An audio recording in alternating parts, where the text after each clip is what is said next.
اللہ کی عبادت اور رہنمائی کی مکمل دعا۔ سورہ الفاتحہ کو قرآن کی ام الکتاب یعنی کتاب کی جننی بھی کہا جاتا ہے۔ یہ قرآن کا پہلا ادھیائے ہے اور اسلام میں اس کا بہت بڑا مقام ہے۔ ہر نماز میں اس کا پڑھنا فرض ہے۔ اس میں اللہ کی عظمت، اس کی مہربانی کی تعریف ہے اور اس سے سیدھا راستہ دکھانے کی دعا مانگی گئی ہے۔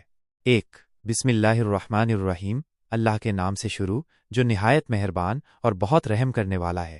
یہ قرآن کی ہر سورہ توبہ کے علاوہ کی شروعات میں آتی ہے۔ اس کا مطلب ہے کہ اللہ کے پاک نام سے کسی بھی کام کی شروعات کی جا رہی ہے۔ یہ ایک اقرار ہے کہ بھروسہ صرف اللہ پر ہے اور ہر کام میں اس کی برکت چاہی جا رہی ہے۔ الرحمن، اللہ کی وہ مہربانی ہے جو دنیا میں ہر چیز پر عام ہے، چاہے وہ کوئی بھی ہو، اور الرحیم، اس کی وہ خاص رحمت ہے جو آخرت میں ایمان والوں کو ملے گی۔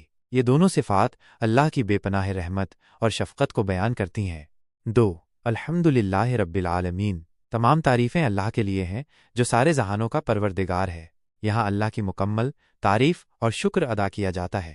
الحمدللہ کا مطلب ہے کہ ہر خوبی، ہر نیکی اور ہر طرح کی پرشنسا صرف اللہ کے لیے ہے۔ وہ رب ہے جس کا مطلب ہے پیدا کرنے والا، پالنے والا، تربیت دینے والا اور ہر چیز کا انتظام کرنے والا۔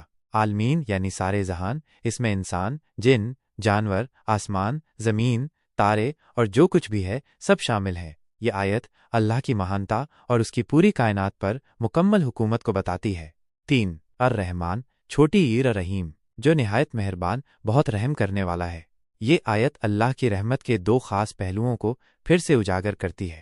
الرحمن، اس کی وہ مہربانی ہے جو ہر مخلوق کو دنیا میں ملتی ہے، جیسے سانس، پانی، کھانا اور ہر نعمت۔ الرحیم، اس کی وہ خاص رحمت ہے جو قیامت کے دن صرف نیک اور ایمان والوں کو ملے گی۔ یہ صفات ہمیں اللہ کی بے پناہ شفقت اور اس کے معاف کرنے کی صفت کی یاد دلاتی ہیں۔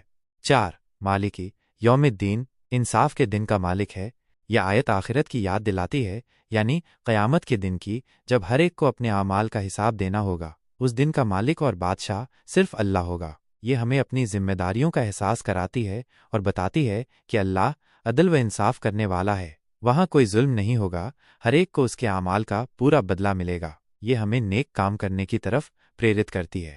5 ایاک نعبدو و ایاک نستعین، ہم تیری ہی عبادت کرتے ہیں اور تجھی سے مدد چاہتے ہیں۔ یہ سورہ کی سب سے اہم آیتوں میں سے ایک ہے اور توحید، ایک اللہ پر وشواس کا نچوڑ ہے۔ ہم تیری ہی عبادت کرتے ہیں کا مطلب ہے کہ ہر پوجا، ہر سجدہ، ہر دعا اور ہر نیکی صرف اللہ کے لیے کی جاتی ہے، کسی اور کے آگے نہیں جھکا جاتا۔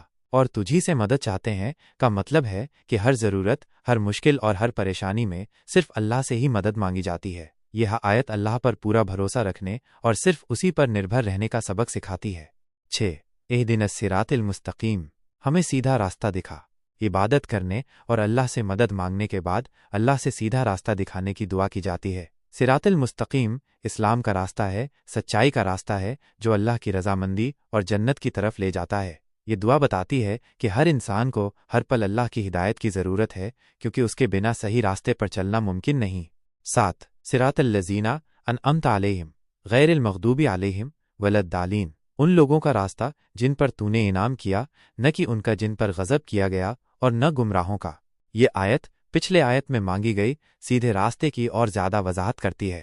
ان لوگوں کا راستہ جن پر تو نے انعام کیا، یہ وہ لوگ ہیں جن پر اللہ نے اپنی نعمتیں برسائیں، جیسے نبی، صدیقین، سچے لوگ، شہداء، شہید اور صالحین، نیک بندے۔ اللہ سے دعا کی جاتی ہے کہ ان لوگوں کے نقش قدم پر چلائے، نہ کہ ان کا جن پر غضب کیا گیا۔ یہ وہ لوگ ہیں جنہوں نے اللہ کے حکموں کو جاننے کے باوجود ان کی نافرمانی کی اور اللہ کے عذاب کے حقدار بنے۔ اور نہ گمراہوں کا، یہ وہ لوگ ہیں جو علم کی کمی یا اپنی اگیانتا کی وجہ سے بھٹک گئے۔ یہ آیت صحیح اور غلط راستوں کے بیچ فرق سمجھاتی ہے اور نیک لوگوں کے راستے پر چلنے کی دعا سکھاتی ہے، جبکہ ان راستوں سے بچنے کی بھی دعا ہے جو اللہ سے دور لے جاتے ہیں۔ اس طرح سورہ الفاتحہ اللہ کی تعریف، اس کی صفات، آخرت پر یقین، عبادت اور اللہ سے مدد مانگنے اور سیدھے راستے پر چلنے کی دعا کا ایک مکمل اور دل کو سکون دینے والا نچوڑ ہے۔ یہ ہر مومن کو اللہ سے قریب کرتا ہے اور اسے صحیح راستے پر قائم رہنے کی پریرنا دیتا ہے۔